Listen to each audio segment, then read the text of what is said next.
I couldn't shake the gnawing unease that had shadowed me all week. It clung to me like a damp coat I couldn't peel off, even in the comfort of my own apartment in New York. My daughter, Winfred, usually texted back with something quick, even if she was busy.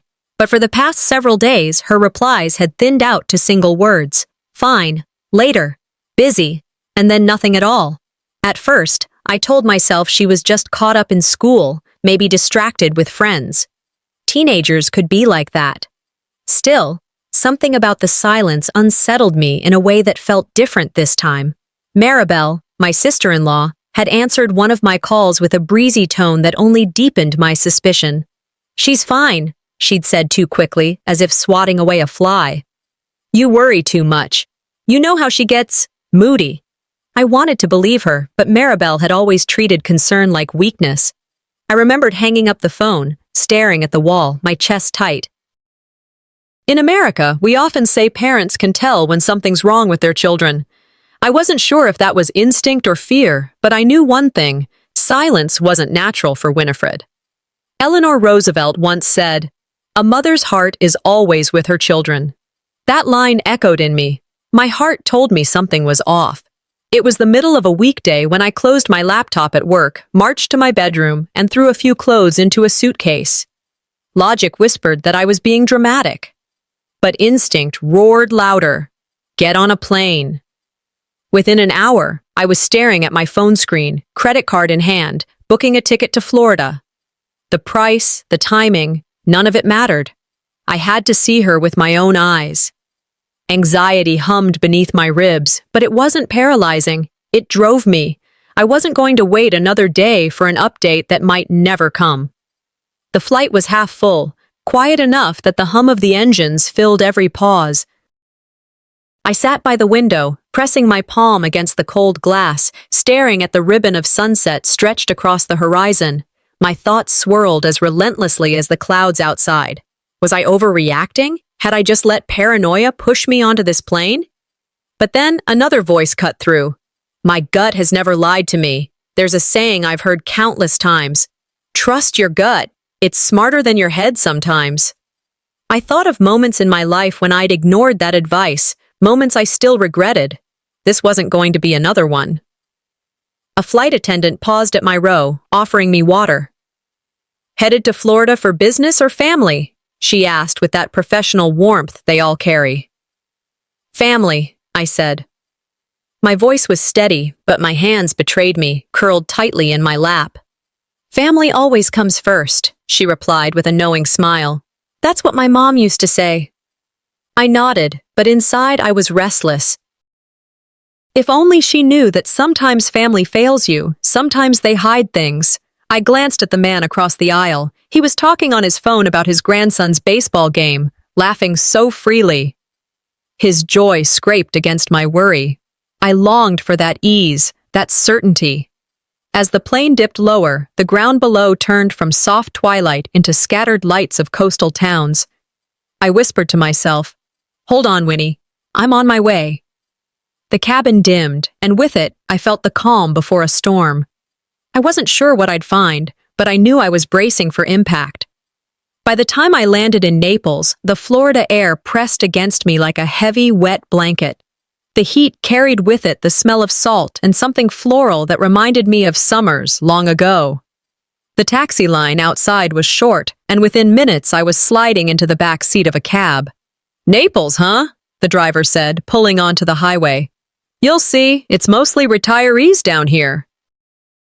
Folks love it because it's quiet, safe, good weather. I always tell my kids, this place is where people go to slow down." I offered a thin smile, my eyes locked on the palm trees whipping past. Quiet and safe, words that felt foreign right now. When we turned into Winifred's neighborhood, the unease in my chest sharpened. The lawns were neat, trimmed by neighbors who had plenty of time to fuss over such things. But her front yard was different. The grass stood too tall, weeds pricking up through cracks in the driveway. My gaze caught on the mailbox, its door crammed with envelopes spilling onto the ground. I leaned forward. "Stop here." Stepping out, I scanned the windows. The curtains were drawn tight, as if the house itself was hiding. Winifred's home had never looked like this. She loved sunlight, always tugging curtains open in the mornings.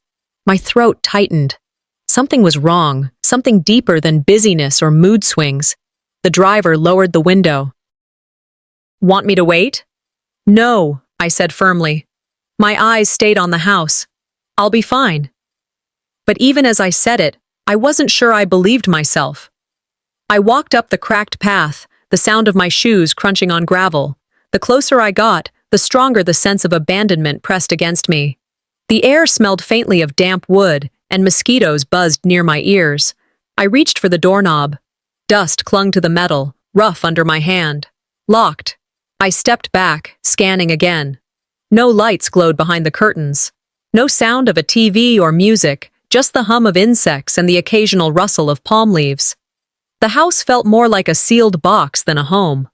Across the street, a neighbor stood by her garden hose, pretending to fuss with her plants, but her eyes flickered toward me. Her face carried something, a hesitation, maybe even pity. She looked as if she wanted to speak but was holding back.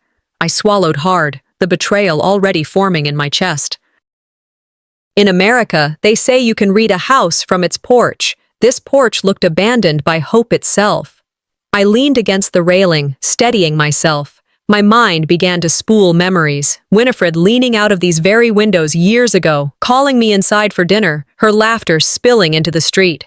Now that laughter felt like it belonged to another lifetime. I stayed at the front door longer than I should have, debating whether to knock, call out, or just force the lock. The silence pressed heavier with each passing second.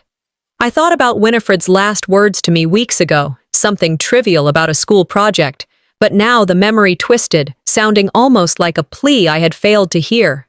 The neighborhood was still, save for the distant bark of a dog. Just when the tension felt unbearable, a voice sliced through the quiet. "Alethea," the neighbor finally called, her voice carrying over the hedge. "You don't know what's happened, do you?" Her words froze me where I stood. Her words hung in the humid Florida air like a bell tolling. My neighbor's voice was soft, almost apologetic, yet it struck me harder than if she'd shouted. I turned, every muscle taut, my hands gripping the railing of the porch. "What do you mean?" I asked, my voice lower than I intended, clipped but steady. She glanced at her shoes, then at me, the hose in her hand forgotten. "Winifred. She's in the hospital. They took her away in the middle of the night 2 weeks ago. An ambulance came." 2 weeks. The number slammed into me like a wave. My breath hitched, but I forced my body still, made my voice sharper. "Why wasn't I called? Why didn't anyone tell me?" She hesitated, shifting uncomfortably. Well, I assumed you knew, that her aunt would have told you." Her lips pressed into a thin line, as if she already regretted saying too much. I felt the world narrow to a pinpoint. My daughter, lying in a hospital bed, and I hadn't even known. A chill ran down my arms, but my mind sharpened with each word. Neighbors in America notice when an ambulance flashes down a quiet street, and they talk. That she knew before I did was another betrayal piled on top of silence. "Which hospital?" I demanded. "Naples General," she said quickly, then added, "Room in the ICU. I only know because one of the nurses lives down the block." I thanked her stiffly, turned on my heel, and strode back toward the street. Inside, guilt clawed at me, but I refused to collapse under it. Shock can paralyze, but I would not let it. I hailed the first cab I saw, my hand steady even as my heart threatened to break. The driver glanced at me through the rearview mirror as we pulled onto the main road. "Hospital, huh?" he asked when I gave the address. "Yes, please, as fast as you can," I said. He nodded, adjusting the dial on his air conditioner. "Most people I take there, the whole family comes along." ICU cases bring the relatives out in flocks. People don't want their loved ones to be alone. His words cut deeper than he knew. I stared out the window, the palm trees blurring past in the thick night air. In America, people always say family shows up when it matters most, and I hadn't been there. But it wasn't absence from neglect, it was stolen from me. I pressed my palms together in my lap, trying to steady myself. My suspicion of Marabel flared like dry tinder catching flame. She'd known. She'd hidden it. Why? The puzzle pieces slid into place. The short phone calls, the quick dismissals, the false reassurances. The driver's voice pulled me back. You visiting from out of town? Yes, New York. Long way to come. Must be important, he said, as if it were small talk, but his tone carried a weight I couldn't ignore. It is, I replied simply. My voice sounded like steel to my own ears. When the cab pulled into the hospital's circular drive, the sight of the bright glass doors made my stomach twist. I pushed through, assaulted by the familiar smell of antiseptic and the echo of hurried footsteps. The lobby was too bright, the kind of sterile brightness that strips away any sense of comfort. I approached the reception desk. Winfred Hale, I said firmly. ICU. The nurse's eyes flicked to mine, then away. She tapped at her keyboard, her lips pressed together. I recognized that look, uncomfortable recognition. She's here, the nurse finally said. Room 412. And her condition? My voice was sharp, no room for hesitation. The nurse swallowed. She's been admitted for 2 weeks now. 2 weeks. The words echoed, hollow and brutal. I leaned forward. 2 weeks. And you're telling me no one, put my name down? No calls? The nurse shifted, glanced around, then lowered her voice. The contact list was restricted. Someone requested that notifications only go through the primary listed relative. That was her aunt. Marabel. The fury rose hot, but I locked it behind my ribs. My face remained calm. My words clipped. Thank you, I said, each syllable measured. Please take me to her. Before leading me upstairs, the nurse handed me a clear plastic bag. Her belongings, she explained. In the ICU waiting area, I sank into a chair, pulling the bag onto my lap. Inside lay her phone, cracked at the corner, the screen dark. I powered it on, my fingers trembling only slightly. As I scrolled, my stomach clenched. There were messages, dozens, written but never delivered. Each one sat in the outbox, frozen in time. Mom, please come, I'm scared. Are you there? Why isn't anyone answering you for me? My breath caught on each word. Someone had tampered with her phone settings. Messages blocked, rerouted, never reaching me. My daughter had been calling for me, and I hadn't come, not because I didn't want to, but because someone had cut the cord between us. Grief tore at me, but underneath, another force took root. Resolve. This wasn't just silence, it was sabotage. And I would find out how deep it went. I gripped the phone until the edges dug into my hand. If she wanted me here, I whispered to myself, then nothing and no one will keep me away again. A nurse approached, her expression cautious but kind. You should see her now, she said softly. She's still holding on. I rose, steady despite the tremor in my fingers. My feet carried me down the hall, each step echoing louder than the last. When I pushed the door open, what I saw inside that room would haunt me forever. The door to the ICU opened with a heavy push, and I stepped into a world where time seemed suspended. The beeping of machines came in measured intervals, steady yet somehow mocking, like a metronome counting down moments that could never be reclaimed. The lights overhead cast a pale glow that drained color from everything. The air was sharp with disinfectant, cold and sterile, a stark contrast to the warmth I remembered in Winifred's bedroom back home. My breath caught when I saw her. My daughter lay small against the wide hospital bed, her skin a waxen shade, her body tangled in wires and tubes. For a moment, I couldn't move, couldn't reconcile this fragile form with the vibrant girl who used to slam the front door when she came home, laughter spilling out before words even did. A nurse adjusted one of the monitors, then looked up at me. Her expression was soft, tinged with pity. She's been asking for you, she said quietly. Every day. My knees nearly buckled, but I refused to collapse in front of her. I forced myself forward, gripping the rail of the bed like an anchor. Inside, guilt clawed at me, but I steadied it with a mother's instinct. My daughter didn't need to see me break. She needed to see her mother strong. I reached out, brushing her hair back gently, and whispered, I'm here now, sweetheart. I'm not going anywhere. Her eyelids fluttered, lashes trembling against pale cheeks. I leaned closer, my heart pounding. Winifred struggled, her lips parting as a fragile sound escaped. "Mom." The word was faint, almost swallowed by the hiss of oxygen, but it pierced through everything else. "I'm here, Winnie," I whispered fiercely, wrapping my fingers around her cold hand. My grip was firm, as if I could anchor her to this world by sheer will. She blinked slowly, her eyes barely slits. I could see recognition flicker there, like a candle sputtering in the wind. "Don't leave me," she murmured. "I won't. I promise. I'm right here." My voice cracked, but I steadied it. "I'll fight for you, whatever it takes." Her lips moved again, struggling to form words. "Don't let them take me away." Then her breath hitched, her eyelids sank closed, and she drifted back into unconsciousness. The monitor kept its steady rhythm, but my world cracked open. The last word she had spoken, "Mom," was more than a name. It was a plea, a command, an anchor. In American culture, people speak of last words carrying the weight of a will, and I felt the truth of that press against my chest. That single word would not leave me. It would live inside me, sharper than any blade. I bent over her hand, pressing my lips against her knuckles, and whispered again, "I won't let anyone take you from me. Not now. Not ever." Doctors rushed in a few minutes later to check her vitals, and I stepped into the hallway, needing air. The corridor hummed with muted voices, nurses moving quickly, the squeak of shoes against linoleum.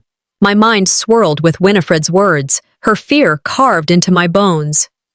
That's when I heard voices around the corner. Familiar tones, relatives. I froze, back pressed against the wall, listening. "On a trip, that's what Marabel said," one of them whispered, casual, like they were talking about a vacation. A man chuckled softly. "Strange, though, 2 weeks gone, no photos, no calls. Kids usually post everything online these days." Marabel said she was fine, just needed time away. I figured, why question it? I closed my eyes, my nails digging into my palm. A trip. She had told the family my daughter was on a trip while she lay in this ICU bed fighting for breath. The scale of the deception burned through me. It wasn't only me she had cut off, it was everyone. She had spun a lie so wide that no one even thought to question it. And worse, they accepted it because it was easier than confronting the truth. Betrayal didn't just sting, it sharpened my grief into something colder, steadier. I pushed away from the wall, walking past them without a word, my eyes forward, my expression calm. Inside, however, I was a storm. Silence, I realized, could be sharper than screams, and I intended to wield it. Back in the waiting room, I lowered myself into a chair. The hum of the vending machine filled the space, a pathetic soundtrack to the weight I carried. I replayed Winifred's whisper, "Mom," over and over in my head. It reminded me of nights when she was little, calling from her bedroom after a nightmare, her small voice trembling. "Mom?" And I'd always come, always comfort her until she drifted back to sleep. Tonight, she had called me again, not as a child afraid of the dark, but as a young woman afraid of being erased. I leaned forward, resting my elbows on my knees. Martin Luther King Jr. once said, "In the end, we will remember not the words of our enemies, but the silence of our friends."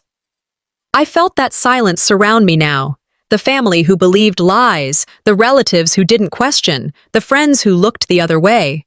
But I also knew this. Silence could be turned. It could stop being a shield for those hiding secrets and instead become a blade that cut their lies open. That was the night I made my decision. I would no longer let Marabel's silence protect her. I would take that very silence and weaponize it until the truth screamed louder than her lies. The cafeteria smelled faintly of burnt coffee and reheated soup, the kind of aroma that clings to every hospital in the country. I sat at one of the corner tables, a paper cup warming my palms, though I hadn't taken a single sip. Families clustered around me, some speaking in hushed tones, others embracing, faces streaked with tears. I watched a father cradle his son's baseball glove like it was a lifeline, a grandmother whispering prayers over folded hands. I sat alone. The contrast bit deep. In America, we measure love not by speeches, but by who shows up when the hospital calls. For Winfred, no one had shown up but me, and I'd been kept in the dark until it was nearly too late. At the table behind me, two women whispered. Their voices carried, unguarded. "Did you see the pictures from last weekend? Marabel looked stunning on that yacht." I froze, the words slicing through the fog in my mind. "Yeah, it was some charity gala or something," the other replied, her tone light. "All champagne and diamonds. She's always throwing parties like that." My grip on the cup tightened. My daughter was lying in ICU while Marabel was clinking glasses under the Florida sun. The image scorched itself into my thoughts, the absence here, the indulgence there. And for the first time, I knew I had to dig deeper. That night, after checking in on Winfred again and watching the slow rise and fall of her chest, I drove to her house. The key turned stiffly in the lock, and the door creaked open to a darkness that smelled of dust and neglect. I flicked on a lamp in her bedroom. The familiar posters still clung to the walls, though their corners curled. The desk where she used to finish homework was piled with unopened envelopes. I pulled the stack closer. Hospital bills. Red-stamped notices screamed, "Past due." One for $3,200. Another for $1,700. My throat tightened. I dug deeper into the drawer, and there it was, a folder, thick and bulging. I opened it, and my stomach turned. Receipts, one after another. A $15,000 necklace from a boutique in Miami. A yacht rental for $25,000. Luxury dinners, shopping sprees, all signed under Winfred's accounts. I whispered aloud, my voice bitter. So this is where the money went. The cruel contrast snapped into focus. My daughter's hospital bills left to rot while Marabel paraded around in diamonds. This wasn't carelessness. This was theft, cloaked in entitlement. I leaned against the desk, closing my eyes for a moment. In this country, medical bills bury families. I knew that truth too well. But to see the choice so stark, my child's health or her aunt's vanity, it sparked a rage so precise it felt almost cold. I gathered the receipts into a neat pile, already imagining how they would look when presented in daylight. Undeniable. Evidence. The next day, while sitting in the waiting room again, my phone buzzed with a text. Unknown number. "Hi, this is Clara. I'm a classmate of Winfred's. Can I come by to see her? I need to tell you something." I agreed, and within the hour, a nervous teenager walked in, clutching her backpack straps. She looked at me like she wasn't sure if she should speak, but once she sat across from me, the words tumbled out. "She used to say she was tired all the time," Clara whispered, eyes darting toward the ICU doors. "Like, not just tired, but bone-tired. She told me she felt something was wrong." I nodded slowly. "And what happened when she said that?" Clara bit her lip. "She told her aunt, and her aunt just laughed, said she was being dramatic. She told her to pick up more shifts at her part-time job, that she had to stop being lazy." I closed my eyes briefly, the image sharp and cruel. Marabel, brushing aside warning signs as if Winfred's health was an inconvenience. "Did Winfred tell anyone else?" I asked, my voice steady though my chest burned. Clara shook her head. "She said she didn't want to bother you, that her aunt promised she'd handle things." I reached across the table, laying my hand gently on hers. "Thank you for telling me. Your honesty may save more than you think." Her shoulders relaxed slightly, as if she'd just set down a weight too heavy for her age. I watched her leave, her small frame swallowed by the hallway, and I felt the fury sharpen into something more precise. Marabel hadn't just stolen money. She had stolen time, dignity, and truth. That evening, I found myself back at Winfred's room. Her dresser held a framed photo of her at 12, grinning wide with braces, holding up a science fair ribbon. My gaze drifted to the stack of receipts in my hand, the bills crumpled and red-stamped. The juxtaposition made me feel as if the walls themselves were pressing in. I whispered into the quiet, "The true measure of any society can be found in how it treats its most vulnerable." Gandhi's words floated back to me with new sharpness. Winifred had been vulnerable, and Marabel had turned away, choosing glitter over blood. I set the bills down carefully, arranging them beside the photo. My anger no longer burned uncontrolled. It had hardened into resolve. "If Marabel thought silence would cover her tracks," I murmured, my voice low but certain, "she forgot silence can echo louder than screams."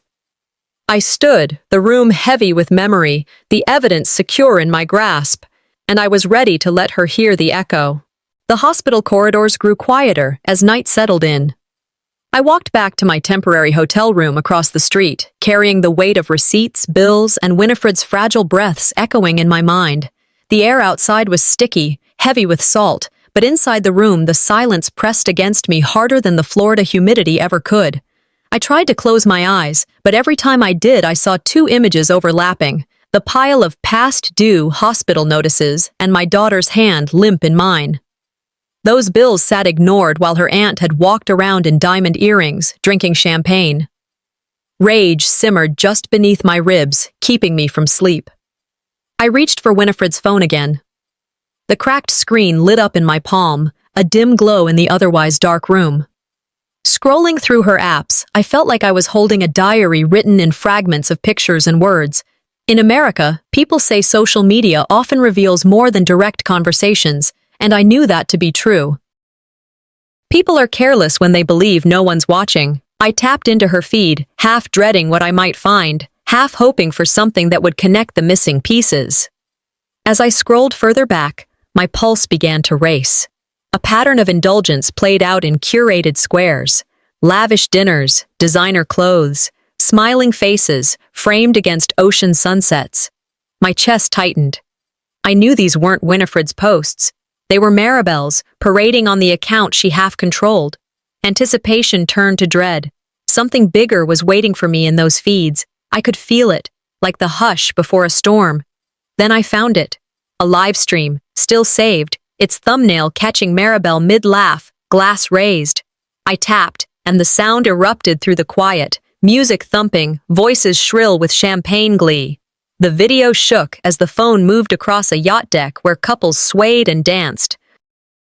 Marabel filled the frame, her gown glittering under string lights, diamonds catching the camera flash. She tipped her glass toward the lens and shouted over the music, "To life! To freedom!" Her friends echoed, their laughter rising above the waves. I froze, every muscle stiff. While my daughter had been tethered to an ICU bed, tubes pumping life into her frail body, Marabel had been here, toasting life and freedom on rented luxury. The camera swept past tables laden with platters of shrimp and bottles of wine. Waiters moved quickly, delivering trays like clockwork. Marabel leaned into the frame again, lipstick bright, her smile wide. "We deserve this," she said to someone beside her. The irony cut so cruelly I could hardly breathe. I whispered to myself, "In a world where your worth is judged by what you post, she showed the world her soul without realizing it." My fury sharpened, yet I didn't let it consume me. Instead, I watched every detail, what she wore, who surrounded her, how often her glass refilled. Each second became evidence. She hadn't just betrayed my daughter in silence, she had broadcast her betrayal to the world. I let the video play twice more, memorizing the expressions of everyone around her. If I ever needed witnesses, here they were, laughing alongside her cruelty. I checked the date stamp. My stomach turned cold. It was the very night Winifred had been rushed into ICU. Two timelines collided in my head. Marabel twirling in sequins, clinking glasses, while across town doctors pushed tubes into my daughter's frail body. I pulled out the receipts I had gathered. The charges lined up perfectly with the event. The catering, the rental, the dress. Every indulgence marked against Winifred's account. Disgust burned hotter than grief. She hadn't stumbled into selfishness, she had planned it. On the same day my child was gasping for air, Marabel had been raising a toast.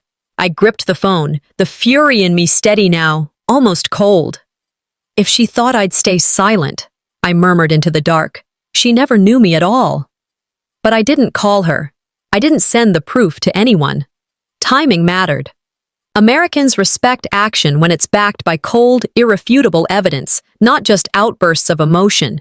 I needed her downfall to be undeniable, not tangled in shouting matches. I leaned back against the headboard, letting the thought harden. She had mocked my daughter's suffering with a yacht party, but it would be her undoing. I opened a text message window, typed quickly, "I saw you. I know." My finger hovered over the send button. For a moment, I imagined her face when she read it. Shock, fear, anger. Then I deleted it. Silence would be stronger.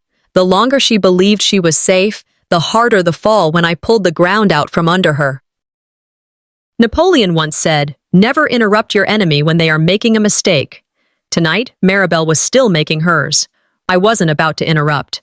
I set the phone down gently, though my chest still surged with fury. By dawn, I knew only one thing with certainty. Marabel's party would not be remembered as a night of freedom and diamonds. It would be remembered as the night she dug her own grave, and I was going to make sure she heard every echo of it. The hospital waiting area at night had a peculiar stillness. The vending machine hummed in the corner, and the overhead lights gave off a harsh glow that never dimmed, no matter the hour. I sat in one of the rigid chairs, Winifred's phone resting in my hand like a stone. I scrolled through her blocked messages again, each one a dagger. My eyes burned, but I refused to let tears fall. My daughter needed strength, not weakness. That's when the screen lit up with an incoming call. The number was familiar. Marabel. Against every instinct, I answered. Her face filled the screen, makeup flawless, hair styled, a cocktail glass in her hand.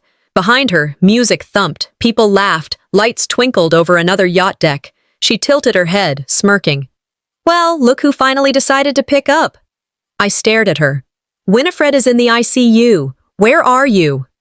She raised her glass toward the camera, diamonds glittering on her wrist. "Where I deserve to be. Enjoying myself." What's hers is mine. That's how family works. Her arrogance was so raw, so casual that for a moment I couldn't breathe. "You drained her accounts for this?" My voice was steady, even as fury roared through me. Her laugh was sharp. "Please, she wouldn't have needed that money anyway. And besides, I'm family. Family has rights." I held her gaze, letting silence stretch. Then, slowly, I tapped the record button on the screen. She didn't notice. "This will come back to you," I said evenly. She leaned back, sipping from her glass. "Not likely. People only believe what they see, and what they see is me living well. You're just the worried mother, too late, as always." I ended the call before her laughter could echo again. The screen went black, but the sound lingered in my ears like poison.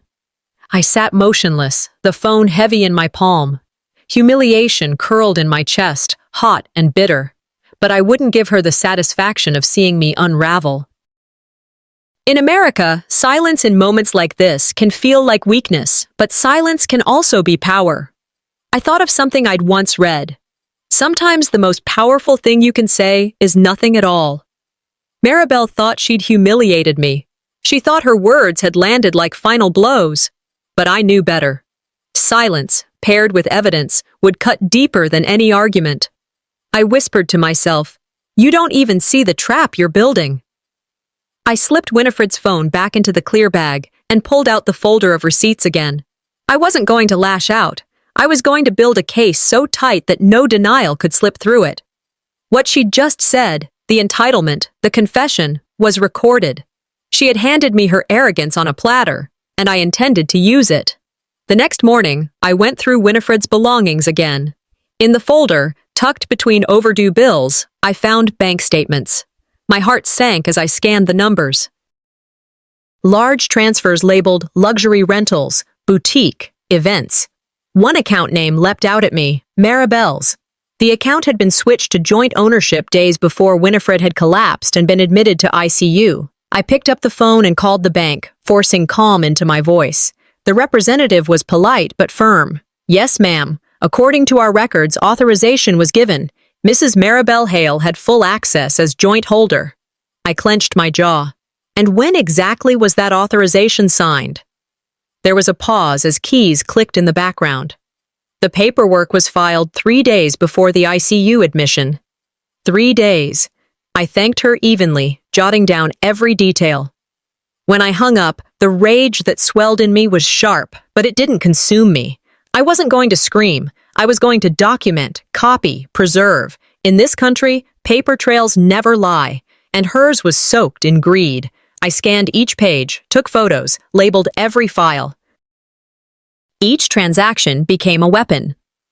Marabel thought she was clever, hiding theft behind family rights. She thought no one would look too closely. But I was looking, and I wasn't about to stop. That night, I sat at the desk in my hotel room. The light from the lamp cast a circle over the growing pile. Receipts from boutiques, screenshots of live streams, the bank records, Winifred's unsent texts. It was all here, spread out like a puzzle that finally made sense. I closed my eyes and heard Winifred's faint whisper again. "Don't let them take everything." I opened my eyes, staring at the evidence. "I won't," I said aloud. "I swear I won't." The determination that settled over me was heavier than grief, stronger than rage. I wasn't just defending my daughter, I was dismantling Marabel's schemes piece by piece. I leaned back, letting the thought sharpen until it was clear as glass. The next time Marabel looked into a camera, it wouldn't be to toast freedom on her yacht. It would be to answer for everything she had stolen, in a courtroom. The ICU room felt heavier with every passing minute.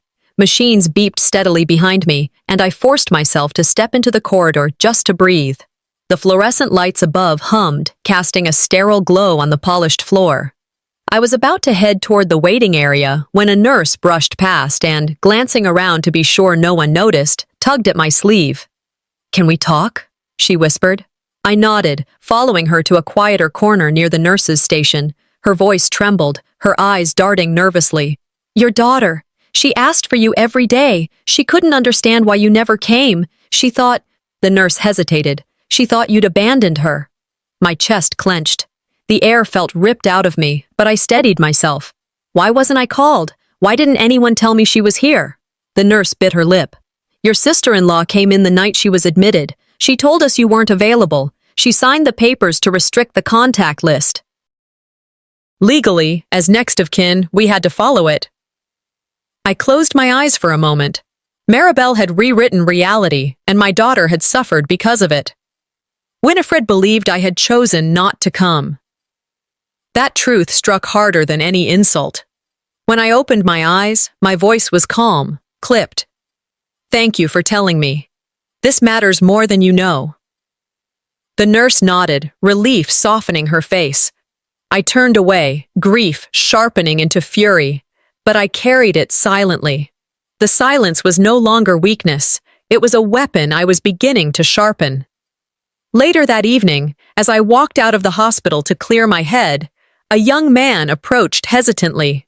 He couldn't have been more than 20, dressed in a server's black uniform, still smelling faintly of cologne and salt air. "Are you Mrs. Hale?" he asked.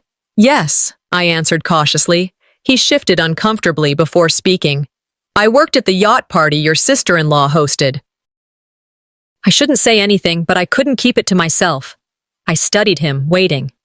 "They called your daughter." His throat bobbed as he swallowed. "They called her the dying burden. I heard it with my own ears." Marabel laughed when she said it. The others joined in. The words sliced deep, colder than any financial theft. To mock my child's suffering, to reduce her to a punchline, it was dehumanization. I steadied my breath. "You're sure?" He nodded quickly. "I was serving champagne. I remember the exact table. They were loud, not even caring who heard. I know the catering receipts will match that night if anyone checks." I leaned closer, my voice low but steady. "Keep that memory. Your words may matter in court someday." His eyes widened, then he gave a firm nod, as if understanding the weight of what he'd shared. As he walked away, I thought about the strange truth of this country. Service workers often see more than the polished faces ever realize. They clean the tables, pour the drinks, and hear the truths no one else was meant to catch. Back in my hotel room, I sat by the desk, staring at the pieces piling up. Two truths revealed themselves that day, both unbearable. My daughter thought I had abandoned her, and Marabel had mocked her suffering as entertainment. I whispered into the stillness. In America, we say blood is thicker than water. But tonight, I learned greed runs thicker than both. The humiliation threatened to suffocate me. My own family had been turned into spectators to Marabel's lies. She had spun a story wide enough to cage me in silence. But as I laid out the notes, the receipts, the testimonies, I began to see the truth differently. The more people she involved, the nurses she instructed, the friends she bragged to, the servers she mocked in front, the more witnesses she had created. Witnesses she couldn't erase. I exhaled slowly. Humiliation was giving way to something stronger. Tactical resolve. Up on end, I began assembling everything on the desk. Timestamps from the nurse's testimony, the server's words, the yacht receipts, the bank records already in my possession. Each detail was another nail in the coffin she'd built for herself. In this country, paper trails speak louder than shouts. Emotion fades in front of judges, but documented truth remains unshaken. I thought back to my years as a teacher, reminding students, truth needs no defense, just proof. That mantra guided my hands as I organized, labeled, and copied every piece. I stared at Winifred's photo on my nightstand, her eyes bright in happier times. My daughter had whispered "Mom" as her last conscious word, and now I had to live up to the weight of it. I steeled myself not to rush. The temptation to confront, to scream, was strong, but that would only feed Marabel's arrogance.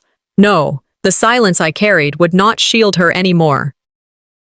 And if she thought she'd won, I said into the quiet room, she hadn't yet seen what silence armed with proof could do. Odessa spread the papers across the table like cards in a high-stakes game.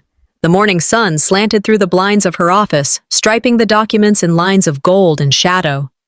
I sat across from her, my fingers tight around a cup of coffee I hadn't touched. My eyes moved from one sheet to another, receipts, bank transfers, and finally, the will. There, Odessa said, tapping her manicured finger against the page. Marabel's name, added as co-beneficiary. It looked official, seamless, until you noticed the faint difference in ink tone, the clumsy way her name nestled between lines that weren't meant to hold it. Forged, Odessa murmured. I can't say that word yet in court, but it's what it is. What matters is that we can prove the change happened after your daughter was already hospitalized. I swallowed hard. In America, money doesn't just change hands. It rewrites stories. And Marabel rewrote mine. Odessa looked me dead in the eye. Then let's write it back. And cleanly, calmly, with proof. I nodded, feeling my pulse rise but my expression steady. Benjamin Franklin's words echoed in my mind. Justice will not be served until those who are unaffected are as outraged as those who are. The evidence in front of me was my chance to make others outraged enough to see the truth. The courthouse in Tampa was waiting, and so was Marabel. The morning of the hearing, the courthouse steps were crowded. Local journalists clustered with cameras poised, whispers rippling like static. Inside, the air was hushed, electric with anticipation. Odessa leaned close to me before we entered the chamber. Let her talk. The more she speaks, the deeper she digs herself. I nodded, my lips pressed tight. Silence would be my armor. Marabel arrived in a swirl of perfume and silk, her heels clicking across the marble floor. She was dressed like a queen walking to a coronation, her diamond earrings catching every flash of light. Her attorney leaned toward her, whispering, while she cast me a smirk. It was the same smirk I'd seen through a screen, glass raised on a yacht. I lowered my gaze, not out of fear, but strategy. I wanted her confident, careless. The judge entered, and everyone rose.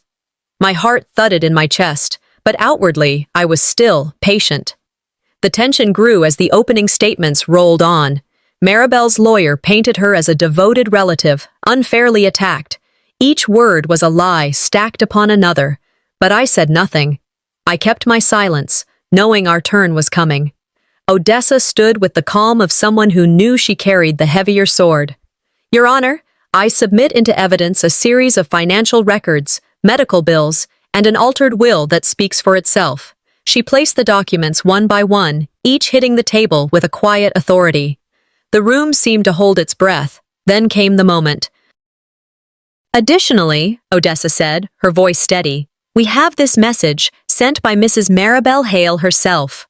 She clicked the remote, and on the screen behind her appeared the screenshot, the words in black and white, cold and damning. She won't last long, might as well enjoy it now. A gasp tore through the courtroom. Heads turned, whispers surged. The judge adjusted his glasses, staring down at Marabel. Mrs. Hale, he said slowly, do you deny these statements? Marabel's face drained of color. She opened her mouth, stammered. It was taken out of context. I didn't mean... But her voice faltered under the weight of her own words. I watched her unravel. My pulse slowed, my breathing steadied. I didn't need to shout, didn't need to cry. The truth was screaming for me. Just as Louis Brandeis had once written, sunlight is the best disinfectant. And today, Marabel's lies were burning under it. The courtroom buzzed with energy, sharp and cutting. Cameras clicked as journalists scribbled furiously. The judge's gavel struck once, silencing the chaos but not erasing the mark of what had just been revealed. When the session adjourned, the gallery erupted in low murmurs. Reporters rushed toward the exits, already drafting headlines. Yacht Queen exposed. Family betrayal in court. I gathered my papers calmly, sliding them back into my folder. Across the room, Marabel glared at me, her eyes venomous. But she didn't speak. For once, her silence wasn't power. It was defeat. As I walked out of the chamber, I felt no triumph, only clarity. This wasn't the end. It was only one battle. And I knew Marabel wasn't finished. But neither was I. Marabel burst through the courthouse doors like a storm breaking its banks. Her silk dress clung to her shoulders, but her carefully curated elegance had cracked. Reporters surged forward, cameras flashing, microphones thrust into her face. Mrs. Hale, how could you steal from your own niece? One voice shouted. Did you forge the will?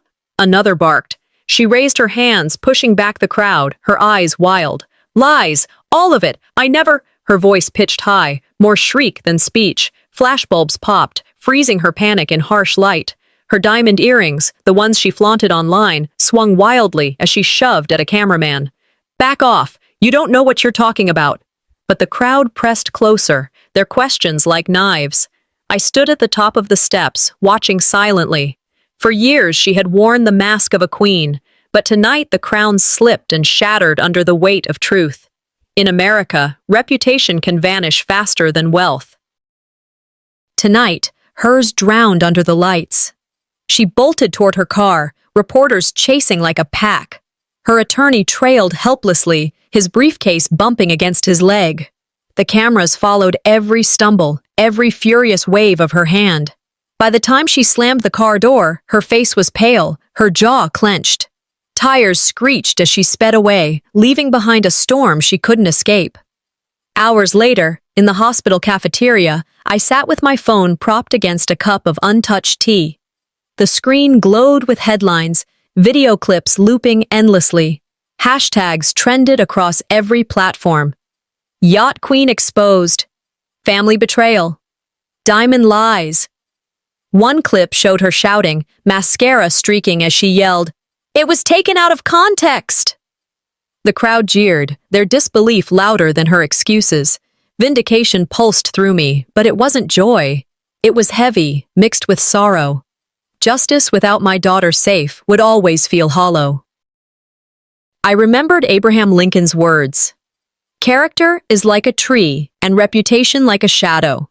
The shadow is what we think of it. The tree is the real thing. Marabel's shadow had been dazzling, but her tree was rotten. Now everyone could see it.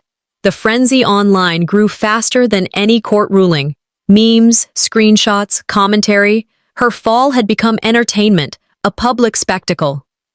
That night, my phone buzzed with a new notification, a voicemail. I recognized the number instantly. I pressed play, her voice venomous even through the speaker. You think you won? You think this is over? I'll drag you down with me. I'll tell everyone you abandoned your daughter, that you didn't care enough to show up until it was too late." The words slithered into the quiet room, cold and calculated. She laughed bitterly. "People will believe me. They always have. You're nothing but a hysterical mother with a sob story." The message clicked off, leaving the silence louder than her threats. For a moment, rage seared hot. The idea of her twisting my pain, using Winifred's suffering as blackmail, was almost unbearable, but then the fury cooled, tempered by clarity. The guilty always screamed the loudest when cornered. Her noise was proof I'd struck the right nerve. I replayed the voicemail once more, not to torture myself, but to capture every inflection, every word. Then I wrote it down, line by line, as clean evidence. I didn't call her back. I didn't need to. Instead, I folded the transcript neatly and slipped it into the folder already brimming with receipts, screenshots, and witness statements. She thought her threats would make me crumble, but in truth, she had handed me another weapon. In U.S. courts, intimidation doesn't weaken a case, it strengthens it. Judges look twice at anyone desperate enough to menace their accusers. Her fall had only begun, and she had no idea how far she'd still drop. I set the folder on the desk, placed Winifred's photo on top, and whispered, "I'm ready." Because I knew the next blow would end more than her reputation. It would end her illusion of control. The morning light filtered weakly through the blinds of Winifred's ICU room. I sat at her bedside, watching the steady rise and fall of her chest beneath the thin hospital blanket. Machines hummed quietly, the air smelled faintly of disinfectant, and every beep reminded me that time was fragile. Then, suddenly, her eyelids fluttered. My heart leapt into my throat. Her lips moved, and I leaned close, gripping her hand. "Mom." The word was a sigh, weak as paper. Then she whispered, barely audible, "Don't let her take everything, Mom." I swallowed the lump in my throat, forcing my voice steady. "I won't. I swear it. No one will take another piece from you." Her eyes closed again, her breathing shallow but steady. I sat there frozen, hearing those words over and over. In American families, promises made at the bedside are sacred, heavier than any contract. They are vows etched in the marrow. And now her plea wasn't just a request, it was my mission. By mid-morning, the courthouse steps in Tampa were swarming with journalists. Footage from the trial had been released, and it was everywhere. Screens glowed with clips of Marabel's yacht livestream, spliced against the ICU admission records. The contrast was brutal. Reporters outside debated openly. "She was partying while her niece lay in intensive care," one anchor declared. "She spent the child's money on champagne and diamonds," another voice added. On social media, her name was synonymous with greed and betrayal. Hashtags trended across platforms. #yacht queen, #blood and diamonds, #family betrayal. The once polished image she worked so hard to build collapsed overnight. I stood at the edge of the courthouse crowd, unnoticed. I didn't need to speak. The evidence spoke louder than I ever could, and watching her stumble past cameras, mascara streaked, I felt something shift inside me. In America, shame can do what prison bars cannot. It isolates you from the world you once ruled.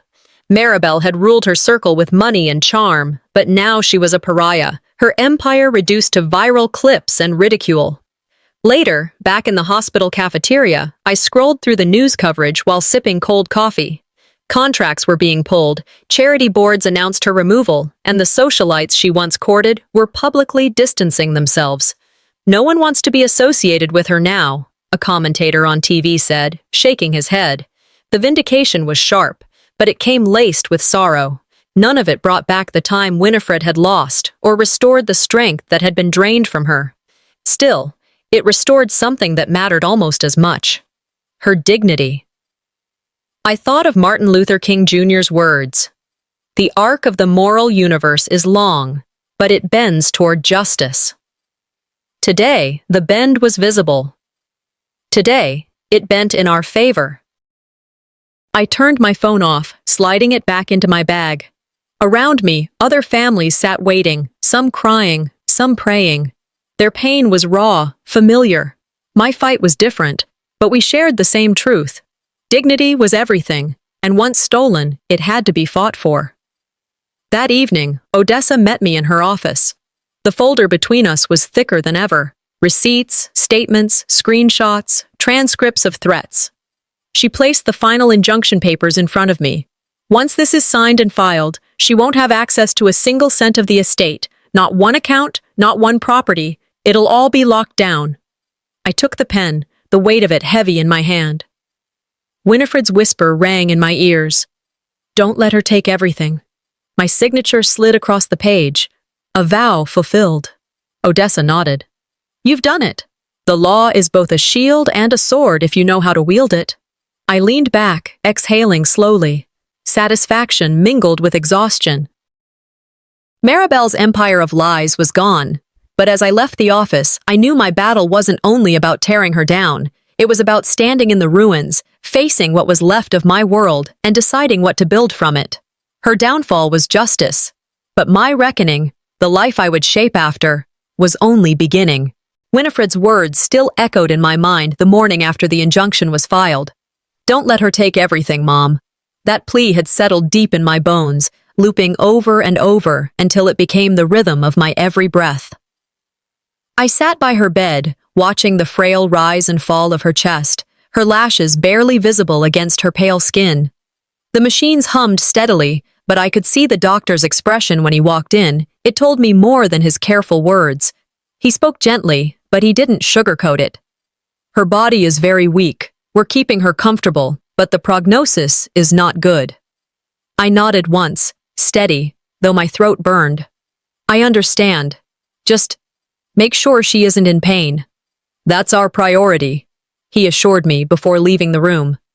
I smoothed Winifred's hair back, whispering so only she could hear. I'm here, sweetheart. I promised you, and I'll keep it. You won't be forgotten, not by me, not by the world.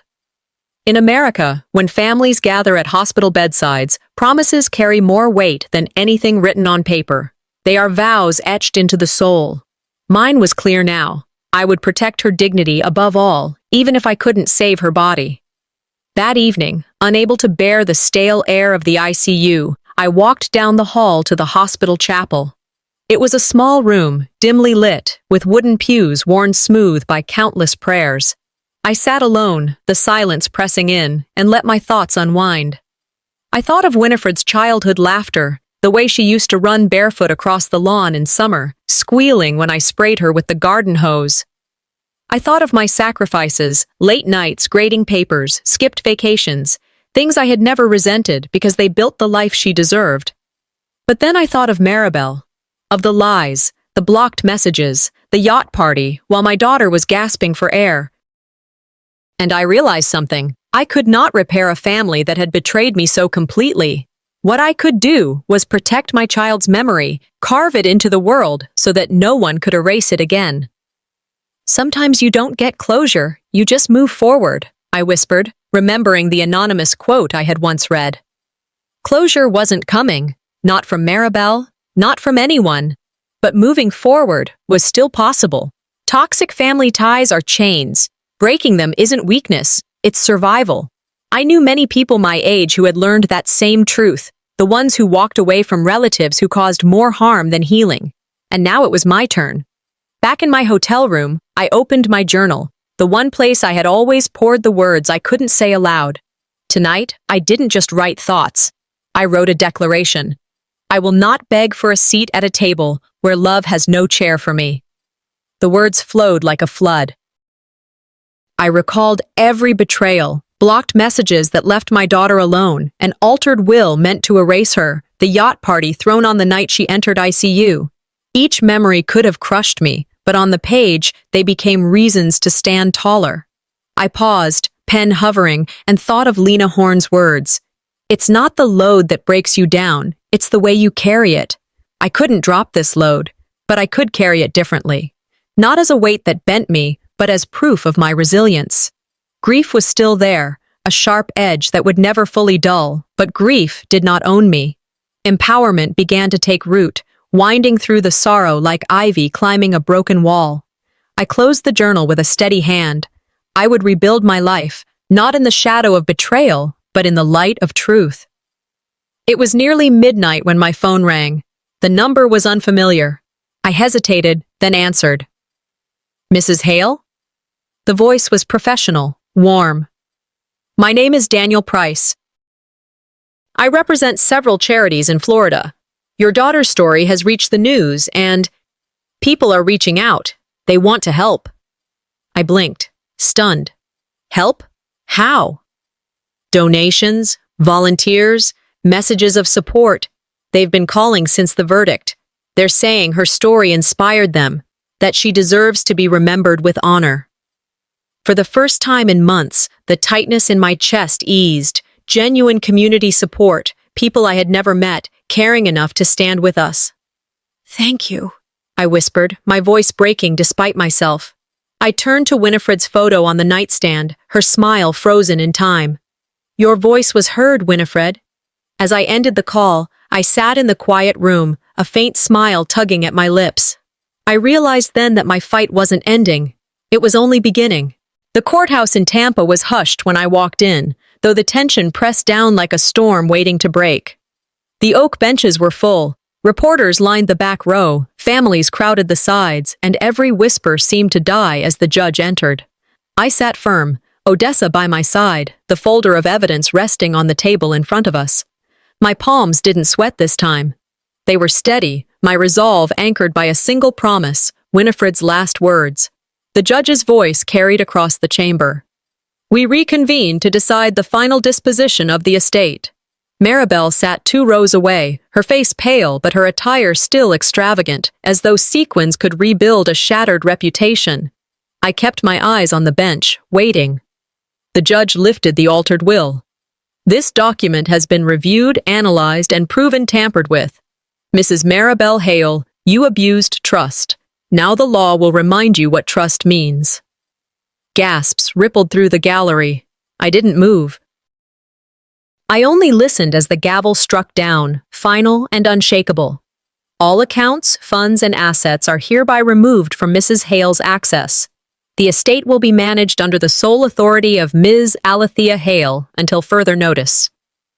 I exhaled slowly, the weight in my chest loosening. Around me, reporters scribbled, one whispering to another. This is the final blow. Satisfaction burned not as gloating, but as righteous triumph.